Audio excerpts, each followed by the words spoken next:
امام علیہ السلام نے فرمایا مجھے تعجب ہے اس شخص پر کہ جو 4 چیزوں میں مبتلا ہے لیکن 4 چیزوں سے پناہ کیوں نہیں لیتا. یہ جو 4 چیزیں امام نے بیان فرمائی ہیں یہ ہمارے زندگی کے سارے پرابلم ان 4 چیزوں میں، ان میں سے کوئی ایک ہی ہوتا ہے کہیں نہ کہیں زندگی میں مسئلہ. امام نے کہا کہ مجھے تعجب ہے اس شخص پر کہ جو ان 4 میں سے کسی ایک میں مبتلا ہے تو وہ پھر پناہ کیوں نہیں لیتا اللہ کی اس آیت سے کہ جو امام نے بیان کی. تو 4 آیتیں امام نے بیان فرمائی. پہلا امام نے فرمایا کہ تعجب ہے مجھے اس شخص پر کہ جو کسی خوف میں مبتلا ہے. فیئر، بہت ساری زندگی کے سارے پرابلمز اس کی جو روٹ ہے وہ فیئر ہے. جو کسی خوف میں مبتلا ہے وہ پناہ کیوں نہیں لیتا اللہ سبحانہ و تعالیٰ کی اس آیت کی طرف کہ حسبنا اللہ و نعم الوکیل. اللہ اکبر، یعنی میرے لیے اللہ ہی کافی اور وہی بہترین ریپرزینٹیٹو ہے. ونعم الوکیل کیوں؟ امام نے اس کی دلیل بیان کی. امام نے کہا کہ اس لیے کہ جیسے ہی اللہ نے کہا ہے کہ حسبنا اللہ و نعم الوکیل، سمعت اللہ عز و جل، تو میں نے اللہ عز و جل کو سنا کہ اللہ نے اس کے فوراً بعد یہ کہا. اچھا، یہ بھی امام علیہ السلام نے یہ نہیں فرمایا یہاں پر کہ میں نے قرآن میں پڑھا کہ اللہ عز و جل نے یہ کہا، میں نے اللہ کو سنا. سمعت اللہ عز و جل، میں نے اللہ سے سنا کہ اللہ نے حسبنا اللہ و نعم الوکیل کے فوراً بعد یہ کہا فانقلبوا بنعمت من اللہ وفضل لم یمسسہ سوء، کہ اللہ سبحانہ و تعالی نے ان کی مصیبتوں کو نعمتوں میں تبدیل کر دیا، اپنا فضل عطا کیا. لم یمسسہ بسوء یا سوء، کوئی برائی، کوئی شر اب پہنچے گا نہیں اس تک کہ جس نے اللہ سبحانہ و تعالیٰ کو اپنا وکیل بنا لیا ہے. تو مجھے تعجب ایسے شخص پر کہ کیوں وہ خوف میں مبتلا ہے لیکن حسبنا اللہ و نعم الوکیل کا سہارا نہیں لیتا. اب یہاں امام علیہ السلام نے یہ نہیں فرمایا کہ کتنی مرتبہ اس کو پڑھو یا کیا، بہرحال یہ پڑھنا بھی ہے اور اس پر ایمان بھی رکھنا. پھر دوسرا فرمایا تعجب ہے مجھے اس شخص پر کہ جو کسی قسم کے غم میں مبتلا ہے. ایک مرتبہ ہوتا ہے خوف، فیئر، ایک مرتبہ ہے انگزائٹی، غم. تو وہ اللہ کے اس کلام کی طرف پناہ کیوں نہیں لیتا؟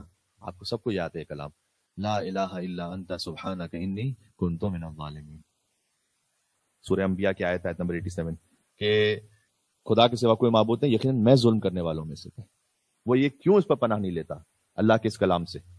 اس لیے کہ میں نے فوراً سنا کہ اللہ سبحانہ و تعالیٰ نے اس کلام کے بعد ارشاد فرمایا فاستجبنا لہ ونجیناہ من الغم، غم تھا اگر، وکذالک ننجی المؤمنین، کہ ہم استجابت کرتے ہیں، دعا کو قبول کرتے ہیں اور غم سے نجات عطا فرماتے ہیں، اور ہم مومنین کو ایسے ہی نجات عطا کیا کرتے ہیں. تو اگر کوئی غم میں ہے، کسی بھی قسم کے آپ دنیا کے غم میں مبتلا ہیں، تو امام نے کہا کہ تم اس آیت کی طرف پناہ کیوں نہیں لیتے لا الہ الا انت سبحانک انی کنت من الظالمین.